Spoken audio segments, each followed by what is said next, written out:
하나님 감사합니다. 오늘 저희들을 거룩한 주일, 특별히 종려주일에 주의 전에 모이게 해주시고 하나님의 말씀을 또 듣고 하나님께 찬양하고 하나님께 기도하고 예배드리게 하여 주신 것 감사합니다.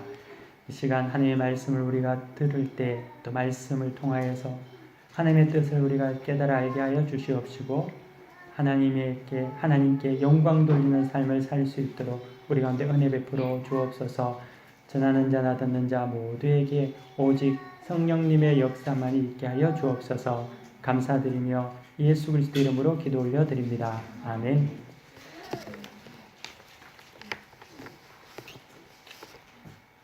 오늘은 종려주일입니다. 이는 예수님께서 예루살렘에 입성하신 날을 기념해서 드리는 교회의 절기입니다.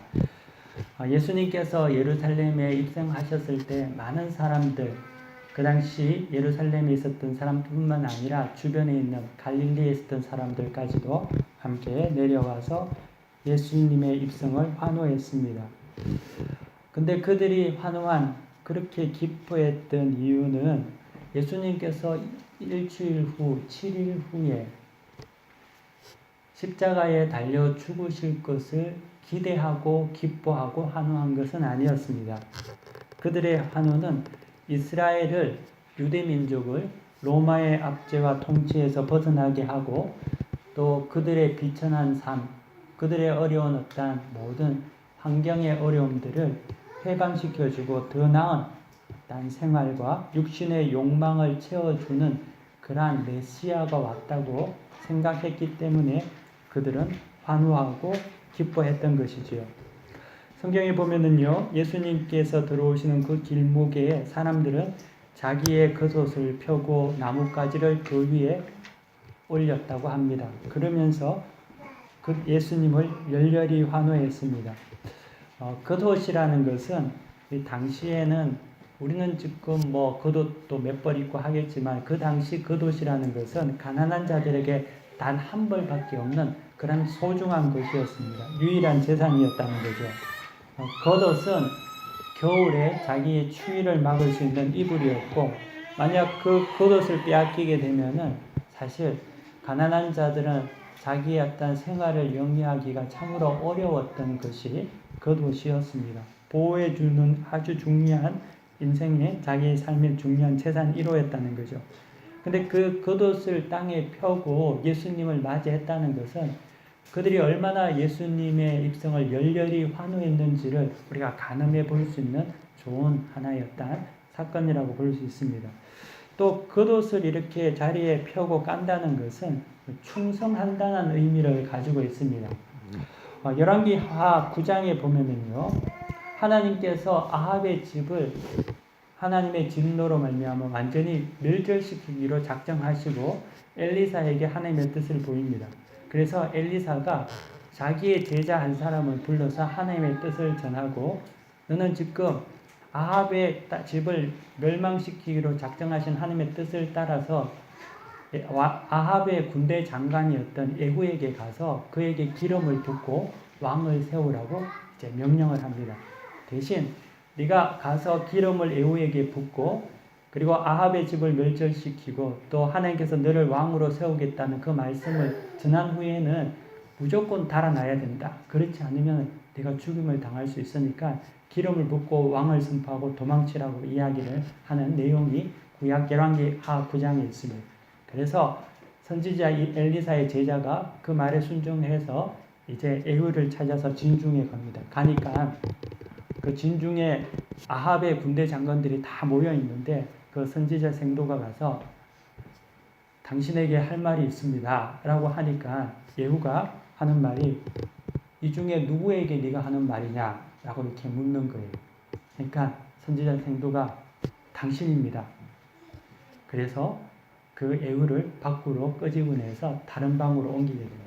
그리고 엘리사가 자기에게 한 말과 같이 머리에 기름을 붓고, 그리고 하나님께서 너를 이제는 이스라엘의 왕으로 삼으셨고 아합의 집을 멸절시키기로 작정하셨다라고 하자마자 그냥 주랭랑을 치면서 이제 도망을 가게 되죠. 그러니까 예후가 갑자기 갑자기 일어난 일이기 때문에 굉장히 당황하기도 했겠지만 그 말을 듣고 다시 진중에 들어오니까 그 아합의 군대 장관들이 모여서 이제 묻습니다. 아까 전에 왔던 그 미친놈이 무슨 이야기를 했습니까? 라고 물으니까 여우가 그냥 끌끌 웃으면서 농담 반 진담 반 같이 아니 그 녀석이 하는 말이 내가 이스라엘의 왕이 된다고 합니다. 라고 이렇게 말하는 거예요. 아합의 그 군대 장관들이니까 그 중에 소위 말하는 아합 편도 있을 거 아닙니까? 그러니까 이 예후가 반은 농담, 반은 진담같이 이렇게 웃으면서 이야기하니까 그때 그곳에 있던 모든 아합의 군대 장군들이 그리고 휘하에 있는 모든 장수들이 예후에게 무릎을 꿇고 자기의 겉옷을 가져와서 그 자리에 피고 예후가 이스라엘의 왕이라고 이제 선언을 하게 되는 거죠. 여기서 보는 것 같이 이 옷을 가지고 와서 밑에 깐다는 것은 충성을 나타낸다는 의미를 가지고 있다는 겁니다. 이스라엘 백성이 예수님이 예루살렘 성전에 입성을 할 때 그들의 겉옷을 폈다는 것은 환호와 동시에 예수님께 충성하겠다는 그러한 의미를 그들이 가지고 있다는 거죠. 그런데 그들의 환호와 맹세한 충성은 사실 전혀 다른 예수님의 가진 생각과 그들의 가진 생각은 전혀 다른 동상이몽의 마치 어떻게 보면 코미디와 같은 것이었습니다. 왜냐하면은 군정들은 예수님을 열렬히 환영하고 맹세했는데 사실 그들이 그렇게 예수님을 환호한 이유는 예수님이 십자가에 죽으시고 우리의 죄를 대속하기 위해서 오셔서 기뻐한 것이 아니라 그것 때문에 충성한 것이 아니라 그들은 자신의 삶이 향상되고 또 그들의 욕망이 성취되고 이를 위해서 그들은 환호하고 기뻐했고 충성을 맹세했다는 거죠. 그들의 기뻐했던 모든 것은 자기들의 문제를 해결해 줄 수 있는 해결사가 왔기 때문에 기뻐했습니다. 자기들의 필요한 것을 채워줄 수 있는 누군가가 이제 와서 자기들의 인생에 좋은 것을 주고 해방시키고 정치적으로 경제적으로 자기에게 유익을 준다고 믿었기 때문에 그들은 그들의 옷을 벗고 그렇게 기뻐하며 호산나 호산나 했다는 겁니다. 하지만 며칠 후에 예수님께서 십자가에 무력하게 못 박혀 죽으시니까 그들의 충성과 환호는 어디론가 다 살아가 버리고 예수님을 죽이는데 동조하고 냉랭하게 예수님을 버리고 말았다는 거죠. 십자가에 못 박는데 내어주고 말았다는 거죠. 이렇게 그들의 생각과 예수님의 생각은 전혀 달랐다는 겁니다. 주님은 이를 간파하고 들어오실 때 예루살렘 성전에 들어올 때 백마를 타고 들어온 것이 아니라 나귀 새끼를 타고 오셨습니다.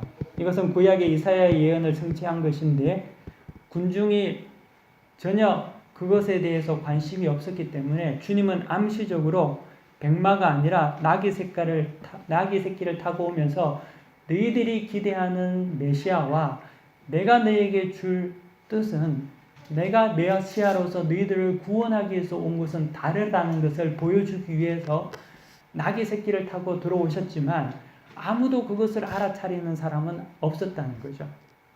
그들의 눈은 이미 가려워져 있었고 예수님께서 그들에게 오신 목적하고는 관계가 없었다는 겁니다. 그들은 자기들이 원하는 것을 위해서 환호하고 있다는 거죠.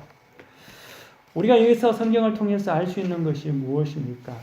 여러분, 우리가 예수님을 기뻐하고 예수님을 찬양하고 예수님께 기도하고 우리가 하나님께 예배를 드립니다.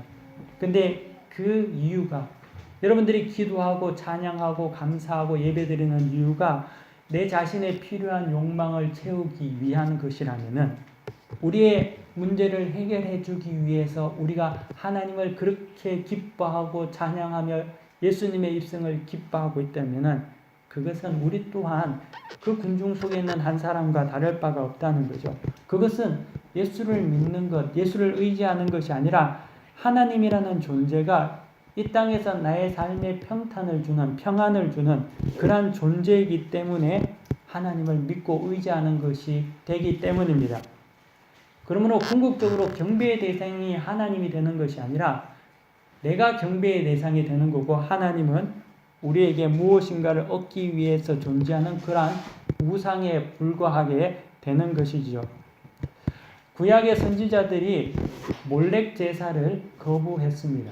하나님께서는 몰렉에게 제사를 드리지 말라고 분명히 말씀했습니다.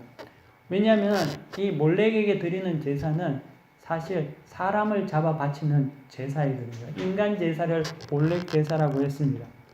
왜 사람이 사람을 잡아서 신에게 바칠까요? 그 이유는 인간 자기 자신들의 본능과 그들의 필요를 충족하기 위해서는 사람까지도 잡아 바칠 수 있는 제사가 몰렉에게 드리는 제사였거든요. 심지어 자기 자녀까지도 자기들의 인생의 본능과 자기들의 행복을 위해서는 내 자식까지도 불에 태워서 바칠 수 있는 것이 몰렉 제사라는 거죠. 근데 하나님께서는 이 제사를 막으셨다는 거예요. 그렇게 하지 말라고 분명히 말씀하셨고 몰렉에게 제사 드린 자는 반드시 죽이라고 하십니다. 근데 이 몰렉 제사 또한 예루살렘에 입성할 때 예수님께서 입성할 때 그 군중들의 생각과 별 다른 게 없다는 거죠. 그들도 예수님의 입성을 환영했지만 그 속에는 자기들의 기쁨과 자기들의 번영과 자기들의 행복과 자기들이 필요한 모든 것을 채워주기 위한 하나의 금송아지로서의 예수 그리스도를 기다리고 있었다는 거죠. 그렇기 때문에 뛰고 즐거워했다는 겁니다. 우리 또한 마찬가지로 하나님을 믿는 데 있어서 궁극적으로 하나님께서 우리에게 경배의 대상이 되지 않고 나의 필요를 채우기 위해서 여러분들이 하나님을 믿고 의지하고 찬양하고 기뻐한다면은 그것은 구약의 몰렉 제사과 다를 바가 없고 예루살렘 성전에 들어오신 예수님을 환호하는 그러한 군중의 모습과 전혀 다를 바가 없다는 거죠. 예수님께서 예루살렘에 들어오셨을 때 사람들은 예수님을 열렬히 환호했습니다. 근데 그때 주님의 표정은 어땠을 것 같습니까? 그렇게 환영하는 사람들을 보면서 낙이 타고 오시는 주님께서 이렇게 웃으면서 정치인들 같이 웃으면서 손을 흔들며 들어오셨을까요? 그렇지 않다는 거죠. 오늘 본문은 아니지만 누가복음 19장에 보면은요, 예수님께서 예루살렘 성전에 들어오시기 바로 전에 그 성을 보고 우셨다고 하십니다. 왜냐하면 그 성의 미래를 보셨기 때문이죠. AD 70년, 그러니까 그 예수님이 입성하신 40년 후에 로마의 티투스 장군에 의해서 예루살렘은 완전히 멸망당합니다. 예수님은 그것을 미리 보셨다는 거죠. 주님의 입성을 환호하는 군중과 달리 예수님은 마음이 굉장히 비통하시고 착잡하셨습니다. 우리는 이것을 통해서 명심해야 될 게 있습니다. 왜냐하면 우리의 신앙이, 우리의 믿음이 단지 우리의 욕망이나 번영이나 우리 자신에게 초점이 맞춰져 있고 이를 위해서 우리가 하나님을 믿는다면 우리 또한 결국에는 마지막에는 파멸이 온다는 거죠. 그것에는 바른 열매가 나타나지 않는다는 겁니다. 왜 하나님께서 성막을 지을 때 하나님의 명령대로 하라고 하시는 걸까요? 왜냐하면 그것은 신앙이라는 것은 내 생각, 내 마음대로 하는 것이 아니라는 거죠. 내 기쁨, 내 요구를 위해서 하나님을 믿는 것이 아니라 신앙이라는 것은 내 마음대로 하는 것이 아니라 철저하게 하나님의 뜻이 무엇인지를 살펴서 그 뜻대로 하는 것을 신앙이라고 합니다. 그것을 신앙이라고 하고 그 신앙 안에는 반드시 순종이라는 것이 나타나게 되어 있죠. 하나님의 말씀에 온전히 순종해서 모세가 이스라엘 백성과 성막을 지을 때에 그 성막에 하나님의 임재가 이루어지지 않았습니까? 그것이 우리의 신앙의 중요한 뿌리가 된다는 거죠. 만약 우리가 하나님을 온전히 하나님이 나의 경배의 대상이 되지 아니하고 내 마음대로 신앙생활을 하고 하나님의 뜻을 순종하기보다는 내 뜻대로 한다면 그것은 잘못된 신앙이 되고 만다는 거죠. 그러므로 여러분들이 교회에 와서도요, 여러분들의 기분이 좋아져서 여러분들의 마음을 위로해주는 어떠한 메시지를 붙잡고 또 여러분들에게 필요한 어떠한 무엇인가를 얻고 가서 마음의 편안한 것을 얻으려고 하는 것이 아니라 하나님의 뜻이 무엇인지를 알아야 된다는 거죠.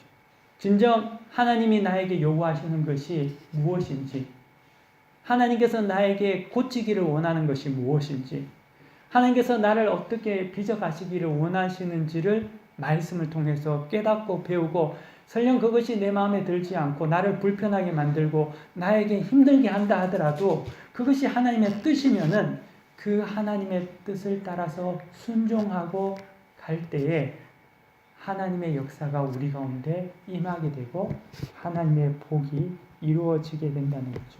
우리가 그렇게 소망하는 하나님께서 주시기를 원하는 축복은 그 순종과 하나님의 말씀을 깨닫고 나아갈 때 이루어지는 축복인 거지, 전혀 그것이 아니라 여러분 기분에 맞춰서 위로하고 여러분들이 교회에 오면은 그 마음속에 잘못된 불의와 여러분들이 잘못된 모든 죄를 덮어주는 것을 통해서 위로받고 집에 돌아가서 은혜 받았다는 것이 아니라 그것은 우리를 죽이는 거죠.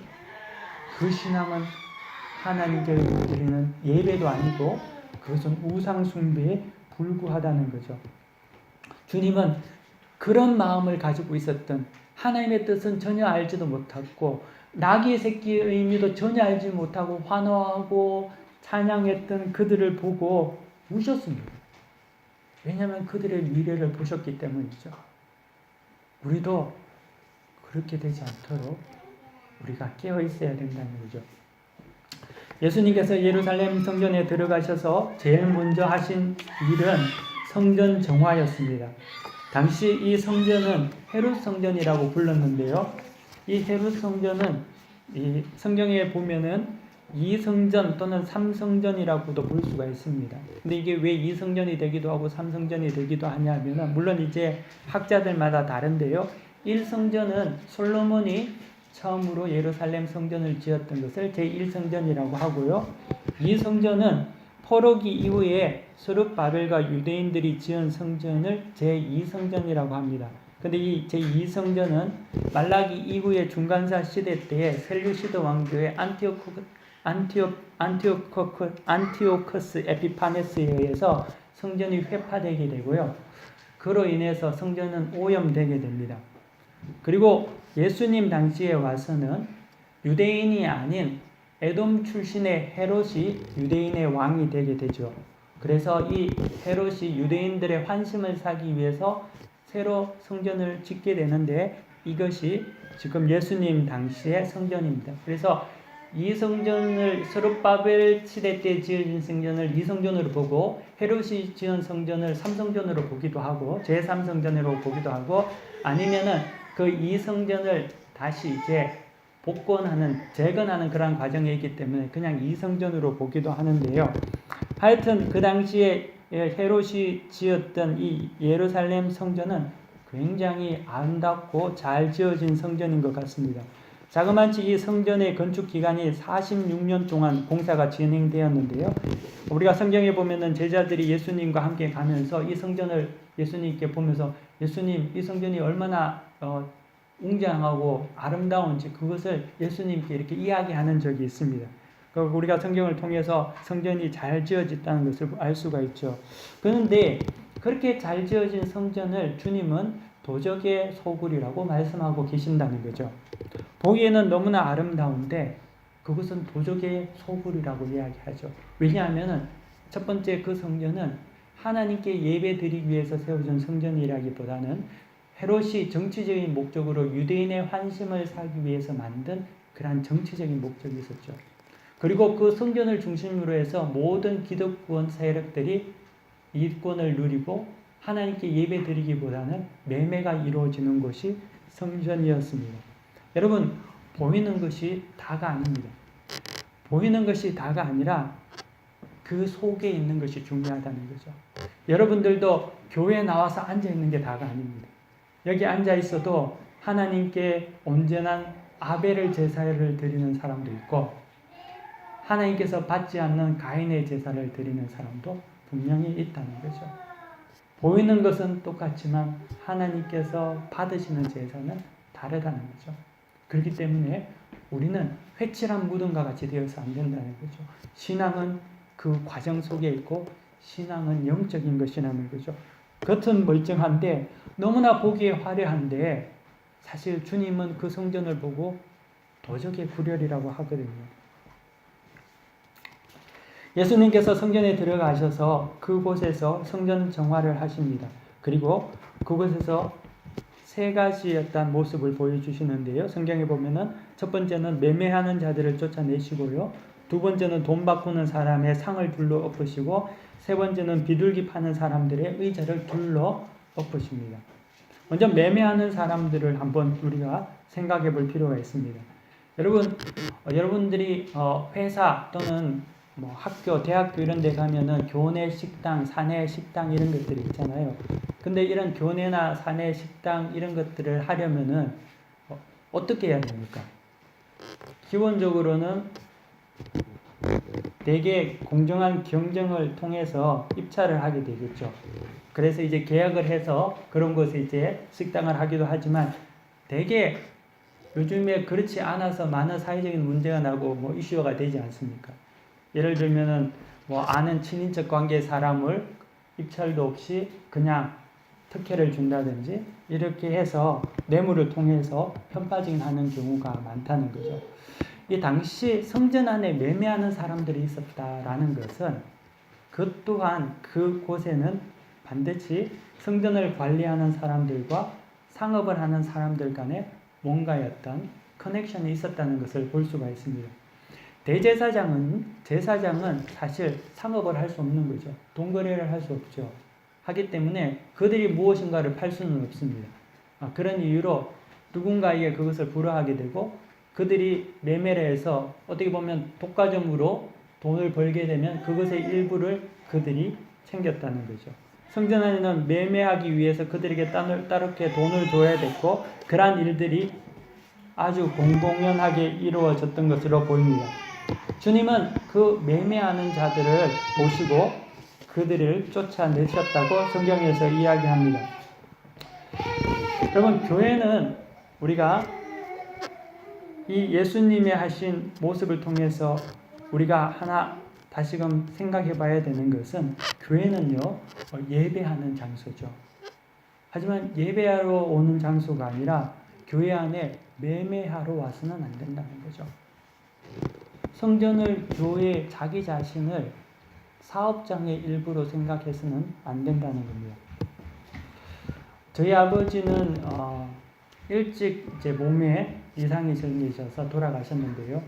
근데 저희 아버님이 살아생전에 집사님이셨습니다. 그런데 그렇게 믿음 좋은 집사님은 아니었습니다.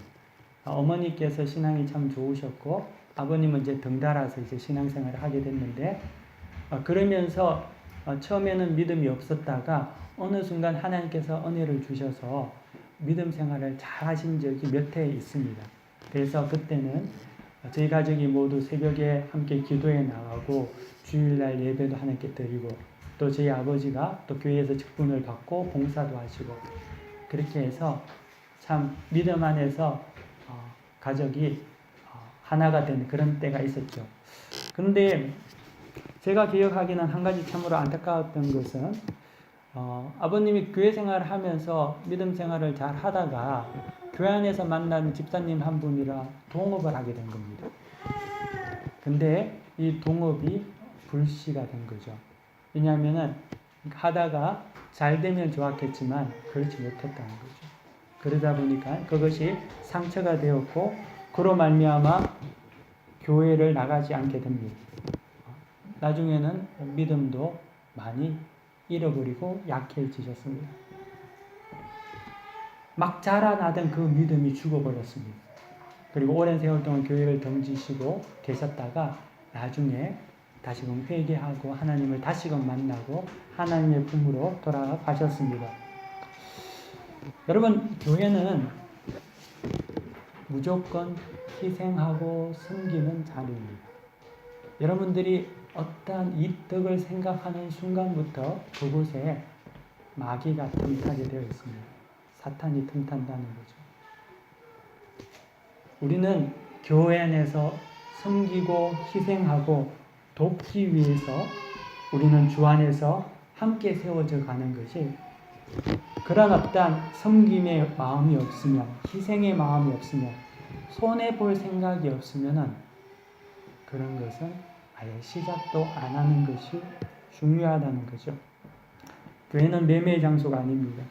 주님은 그곳에서 매매하는 자들을 다 쫓아내버렸습니다. 왜냐하면 그것이 성전을 살리는 길이고 그곳에 있는 사람들을 살리는 그러한 이유였기 때문이죠. 사랑하는 성도 여러분, 여러분들 또한 그러한 믿음의 사람이 되어야 됩니다. 섬기는 사람 되십시오. 희생하는 사람 되십시오. 인내하는 사람 되십시오. 여러분이 하나님의 말씀에 따라서 순종하고 인내하고 섬기면은요, 하나님께서 채워주십니다. 사람을 의지하시면 안 됩니다. 사람을 의지하시는 게 아니라 하나님을 의지하십시오. 하나님을 의지하면 하나님께서 길을 열어주시고, 하나님을 의지 아니하고 사람을 의지하면 그곳에는 실망과 상처와 아픔만이 있습니다. 교회에 오셨을 때 하나님을 의지하십시오. 그러면 하나님께서 그것을 채워주시는 거죠. 많은 교회의 많은 사람들이 하나님을 의지하기보다는 교회에서 사람을 의지함으로 말미암아 실패하는 것을 너무나 많이 봤다는 거죠. 하지만 우리는 오늘 성경 본문을 통해서 그것이 아니라는 것을 다 마음에 새겨야 할 점 있습니다.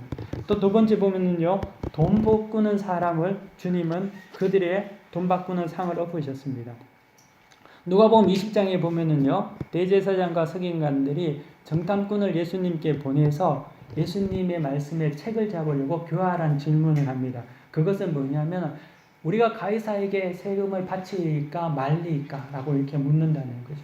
근데 이 질문은 너무나 교활한 질문이어서 만약에 우리한테 제 같으면 제가 이 질문에 대해서 한번 생각을 해보면 만약에 누군가 나에게 공개석상에서 이 질문을 했다면 저는 아마 바보같이 더듬거리다가 그들의 올무에 확 매이지 않았을까 생각해 봅니다. 왜냐하면 가이사에게 세금을 내라고 하면 그 당시 모든 유대인들은 그 가이사의 통치, 로마의 압제에 대해서 굉장히 분노하고 있었기 때문에 예수님은 그 즉시 그들에게 미움을 당하고 버림을 받을 게 분명했고, 만약에 가이사에게 세를 바치지 말라고 한다면은 가이사에게 반역을 하는 죄가 되기 때문에 사형이 되는 그런 어떤 질문을 한 거죠. 근데 주님께서는 그들의 관계를 아시고 이렇게 말합니다. 데나리온 하나를 내게 보여라. 그 데나리온을 꺼내죠. 근데 그 질문을 한 사람이 데나리온을 꺼냈다는 것은 그 당시 데나리온은 로마의 동전이 있는데 그 로마의 동전에는 가이사의 상이 저기 박혀 있는데 성전 안에는 그 로마의 그 상, 가이사, 신격인 어떤 존재에 대한 어떤 동전을 들고 들어오는 것조차도 부정한 것이었거든요. 근데 그 사람이 동전을 들고 들어왔다는 것 자체가 의도성을 가지고 왔다는 거죠. 근데 주님께서는 그것을 보면서 말합니다. 가이사의 것은 가이사에게, 하나님 것은 하나님께 드리라라고 말씀하심으로 그들의 교활한 관계를 피해 가신다는 거죠. 성전에는 반드시 성전세를 이스라엘 남성이면 반드시 성전세를 내야 했는데요. 그 성전세를 반세켈을 내야 했습니다.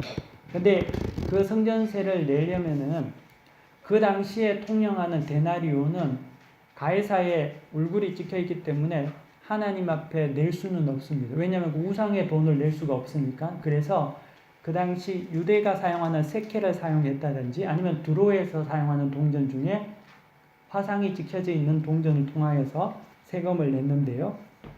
주님께서는 그 환전하는 사람, 그 일을 하는 사람들의 상을 뒤엎으신 것이죠.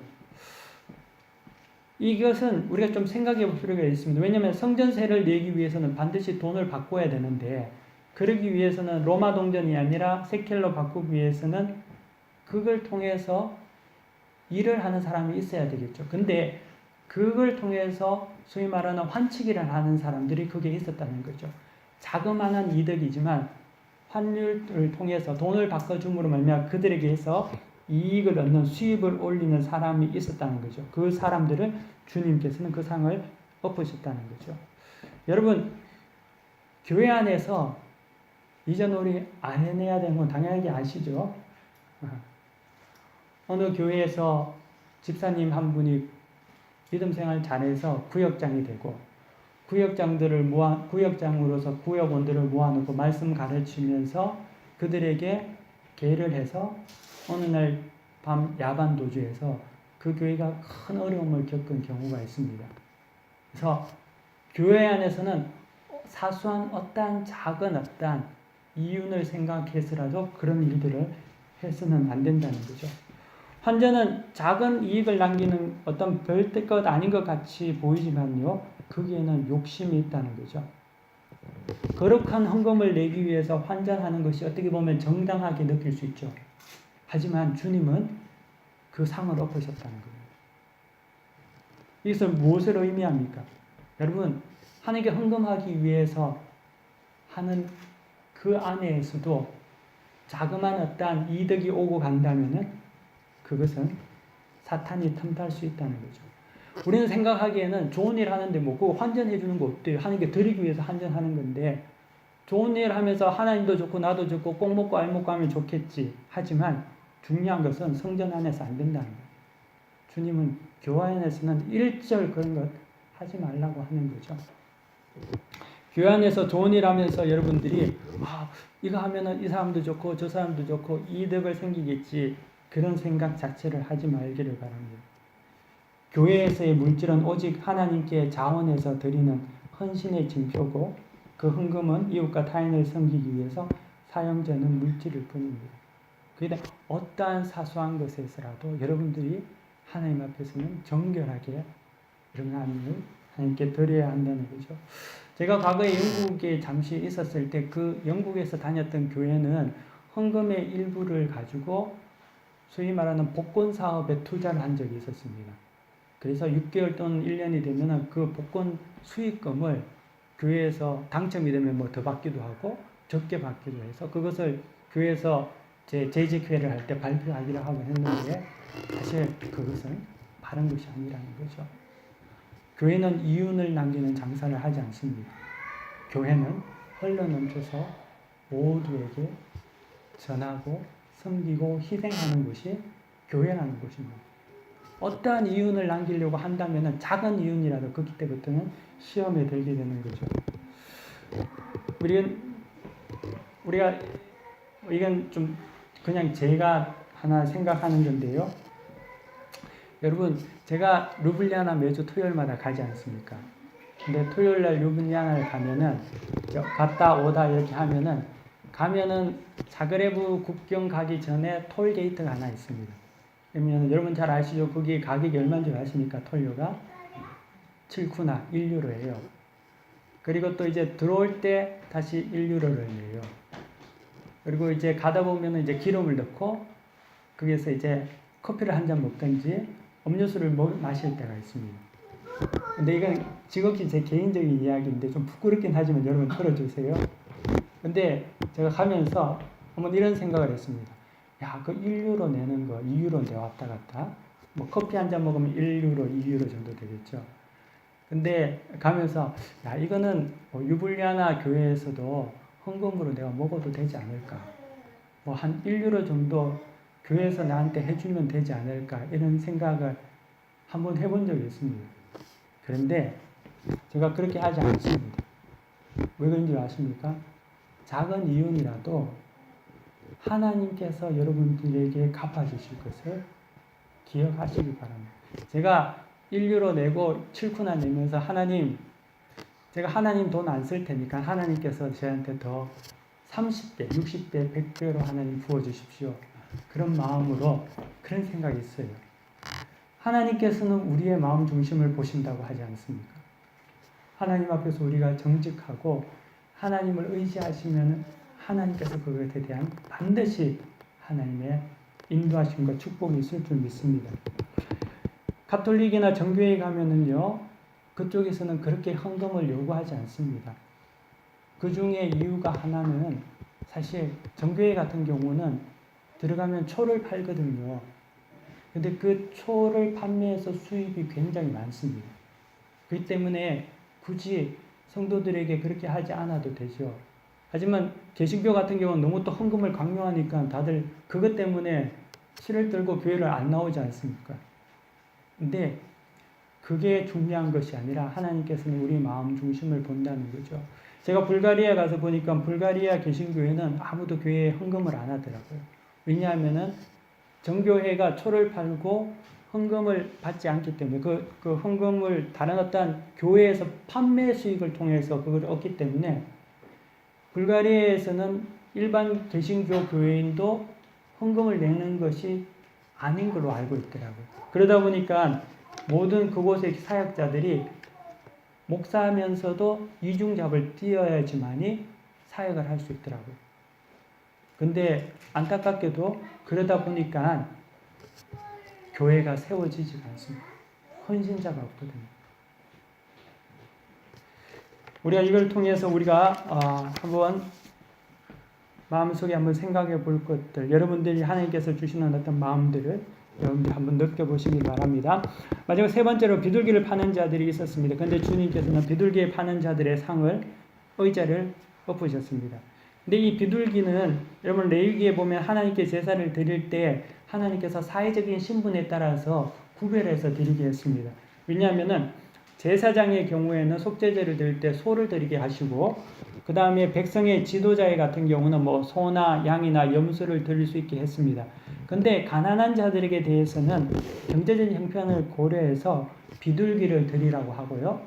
또 비둘기를 살 수 없으면 산에 가서 산비둘기라도 잡아와서 드리라고 하고, 정말 그것도 안 되면은 밀가루 한 움큼이라도 가지고 와서 하나님께 드리라고 한다는 거죠. 이것은 경제적인 형편이 하나님께 나오는데 걸림돌이 되지 않게 하기 위해 하나님께서 하신 조치라는 거죠.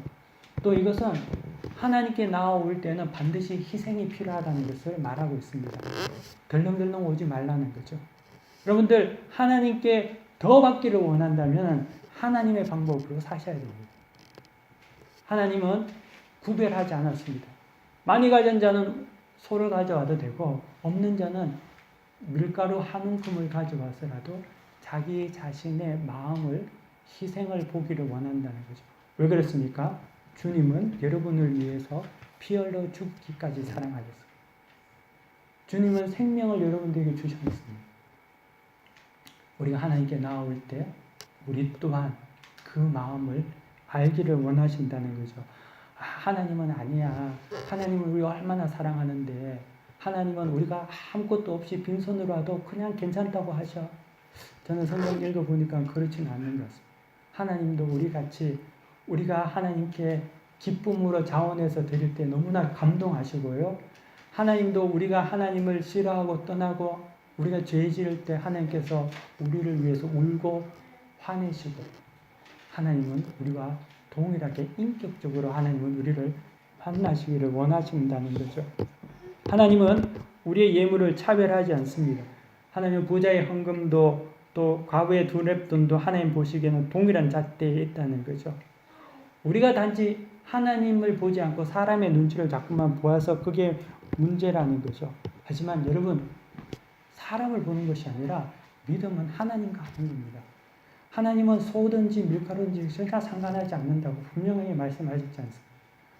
네 마음을 보고 싶다고 분명히 말씀하셨습니다. 그렇기 때문에 여러분들이 이것을 기억하셔야 됩니다. 청년 하나가 저한테 물었습니다. 목사님, 헌금 봉투에 꼭 이름을 써야 합니까? 라고 그렇게 말했습니다. 그래서 제가 말을 해주기는 오른손이 하는 거 왼손이 모르게 하는 게 좋지, 상관이 없다고. 하지만 만약에 네가 온전한 예물을 드리기 싫어서 이름을 안 쓴다면 그거는 문제가 있는 것이 아닐까 라고 말했던 기억이 있습니다. 하나님은요, 결과를 보지 않습니다. 하나님은 여러분의 과정을 보십니다. 하나님은 여러분의 힘든 상황을 다 아십니다. 근데 그 과정 속에 내가 하나님 앞에서 어떻게 나아가는지를 보기 원하신다. 하나님께서는 분명히 그것에 대해서 보답하시고 응답하신다는 거죠. 사랑하는 성도 여러분, 오늘 종료주일입니다. 종료주일, 예수님께서 예루살렘에 입성했을 때 많은 사람들이 예수님에 대한 잘못된 환상을 가지고 하나님의 뜻이 아닌 자기의 뜻으로 예수님의 입성을 환영했습니다. 우리 자신이 그러한 모습을 가지고 있지 않은지 우리는 오늘 다시금 돌아봐야 될 줄 믿습니다. 또 주님께서 입성하신 후에 성전을 정화하셨습니다. 그 성전은 보기에는 그럴듯했습니다. 너무나 아름다웠습니다. 하지만 그 속은 도적의 소울과 같은 곳이었다는 거죠. 그곳에는 매매하는 자, 돈 바꾸는 자, 비둘기 파는 자들, 교회가 성전이 비즈니스의 장소가 되고 이권의 장소가 되고 온전한 헌신을 거부하고 자기 중심적인 신앙을 가지고 자기 뜻대로 하려고 했던 자들이 모여 있었던 곳이죠. 하지만 주님은 그 성전을 보고 우셨다는 겁니다. 우리는 주님의 마음을 기쁘게 하는 자들이 되기를 원합니다. 그리고 여러분들 믿음을 가지십시오. 하나님은 그의 뜻대로 사는 자에게 하나님께서 복의 복을 다하시고 그들의 인생을 책임져 주심을 여러분들이 온전한 믿음으로 고백하시고 또 실천하시는 성도들이 되시기를 간절히 축원합니다. 다 함께 기도하겠습니다. 살아계셔서 역사하시는 하나님 감사합니다. 하나님의 은혜로 우리가 삽니다. 하나님만을 의지하면서 살기를 원합니다. 하나님, 우리에게 힘을 다하여 주시옵소서. 우리는 세상이 너무나 크게 보이고 주님이 입성하시는 그 예루살렘의 성전에 있는 군중과 같이 우리는 우리의 생각에 사로잡혀 진정 하나님의 뜻을 깨닫지 못하고 살아갈 때가 많습니다. 하지만 하나님, 우리의 눈에 있는 모든 꺼풀들을 벗겨 주시고 하나님의 말씀을 다시금 붙잡고 일어설 수 있게 하여 주시옵소서. 우리를 위해서 오신 주님을 기억하게 하여 주시고 주님과 늘 동행하는, 그리하여서 십자가를 우리 또한 질 수 있는, 그러므로 말미암아 하나님께서 약속하신 그 영광을 우리가 누릴 수 있도록 우리 가운데 힘을 다하여 주옵소서. 모든 것을 주께 감사드리며 의탁하며 우리 주 예수 그리스도의 이름으로 간절히 기도 올려 드립니다. 아멘. 다 함께 자리에서 일어나셔서 회의 찬송 부르시겠습니다.